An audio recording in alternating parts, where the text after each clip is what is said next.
Hello, artful kids. This is your teacher, Mrs. James Sharp. And today we're going to do a clay project inspired by one of my favorite artists, Claude Monet. And so Claude Monet was an impressionist painter, which means he painted things that did not look exactly detailed perfection. So he didn't focus on trying to make things look absolutely realistic. He wanted more of an impression of how something looks. So here's a good example. So this is his water lily bridge. So in his later days, Claude Monet painted in his garden most days. And he had a big, beautiful garden full of beautiful flowers and a water lily pond and a bridge. And so a lot of his paintings in his later years were from his garden. And so this is a really good one. And so here we have a lot of greens, and this is the bridge, and this is the water. We've got lots of little water lilies and lily pads, some trees hanging down. So here's another one that is of the same water lily bridge, just a little bit of a different angle. And it looks like it might be a different time of day because the colors are much lighter. The sky back here looks a little bit lighter. Maybe it's late afternoon. But anyway, he uses much different colors than he did in his first one, where this is much darker, a lot more greens. This has a lot more pinks and purples and lots of orange. So that's another beautiful version of his water lily bridge. Here's another fun one where it's just a focus, close up on just the water. So here we've got some reflection. Maybe that's the sky reflecting in the water, the sun, or maybe that's from a tree. But anyway, here we go. We've got the reflecting colors in the water. We've got the lily pads. And see, they are not, when you look at it close up, they're not detailed. All of these water lilies, they're not very detailed. It's just strokes of color that when you look at it from afar, you know what it is. It's the impression of the water lilies, but without a lot of detail. Here's another one where it's the water close up. And again, we have reflection of what's happening up in the sky. Lots of different colors in the water. All right, and then here's another nice one. This is also from his garden. And so he's got these awnings with flowers going across, and this is all reflecting in the water. Beautiful.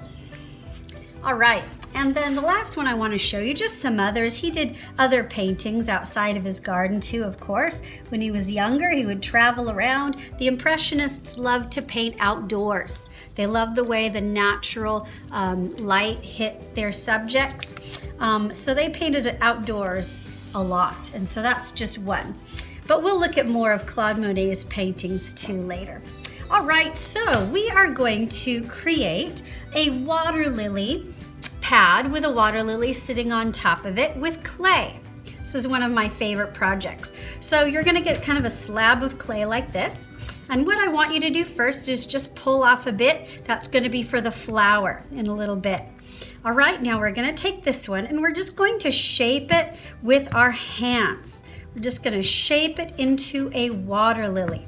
All right, just using your hands, flattening it down. We're not going to use rolling pins because I do not want it to end up too flat. And I find that when we use rolling pins, we end up making our creations flatter than what we intend to. So sometimes there's a place for it. This time, not so much. So you're just gonna keep working on that till you're happy with the shape. So we're starting off with just kind of a circle, smoothing it out, smoothing everything really nice. All right, now, do you see how thick that is? It's about the thickness of my finger. We don't want it much thinner than that because then it makes our clay weak. And once it dries, there's a big danger of it cracking or breaking. So we want our projects nice and sturdy. All right, so Now, you've got your circle. I'm pretty happy with how that is. It doesn't have to be perfect. It doesn't have to be a perfect circle. Now we're just going to carve out that area of the water lily, okay? Now, water lilies have that little part that goes in where the stem, I think that's where the stem goes, where the stem comes from. So you can kind of bend that around, smooth it. Your clay is going to be nice and soft, so it's going to be really easy to smooth around. All right, I feel pretty happy with that. Now, if you want to add some details to it, some little textured lines, something like that, you certainly can do that, and adds a little bit of details there. All right, now this is, oh, we don't need this yet, sorry. We will use that in a minute. Now, so there's my lily pad. Now we're gonna make the lily. So you can do this a few ways. If you want to lay it flat and kind of carve out the shape of a flower, you can do that. Now what I prefer to do, I kind of want a nice 3D flower. So I'm just going to shape this like this. Now this is the impression of a flower. I'm not concerned about it looking exactly like a flower in details, because Claude Monet was an impressionist, just the idea of a flower. So just taking that clay and squishing it up like that kind of looks like a water lily to me. All right, and so if you want to add, now if you want to add petals, and if you want to do things like that, adding separate petals, you can do that too. If you want to make it a little bit more that way, you can. But anytime you are sticking things together, there's a process, and I'm going to talk about that now. So I'm pretty happy with how my water lily looks right now, like that. Okay, I'm pretty happy with that. Okay? All right, so I'm going to stick that on. Now, right now, because the clay is wet, that will stay on relatively easy. But once the clay dries, that's going to fall right off. So what we need to do, whenever we are joining anything together, we need to score, slip, stick, and smooth. And these little reminders will be out on the tables to help you remember. So score, slip, stick, and smooth. So the first thing we're going to score it. So scoring is just like a little hashtag. So we're doing like a little hashtag there. All right, then I'm going to do the same thing on this one. All right, now this is the slip. So all this is water with some clay in it. And I'm going to take this and I'm going to get a nice bunch of clay with some water. All right, and think of that as the glue. That's like the glue. So I'm going to stick that on, just kind of spread it around, and then I'm going to smooth that on there. All right, and there's my water lily. I'm just going to shape that up a little bit more.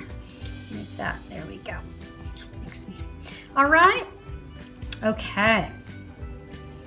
All right, there we go. And that is how you join things together. Now, if you're doing separate leaves and things like that, that's fine. Then you're going to do the score, slip, stick, and smooth for everything that you're joining on. All right, now I'm pretty happy with my water lily there. All right, so then the next step, if you feel like you're all done, you've smoothed it all together, you're pretty happy with it, then you're going to write your initials on the back. Your initials, the first letter of your first name, first letter of your last name. So mine would be E-J-S. All right, so carve that in there. And there you go. And then you can put it wherever it is I tell you to put it. And that is that. I hope you have lots of fun creating your Claude Monet inspired water lilies.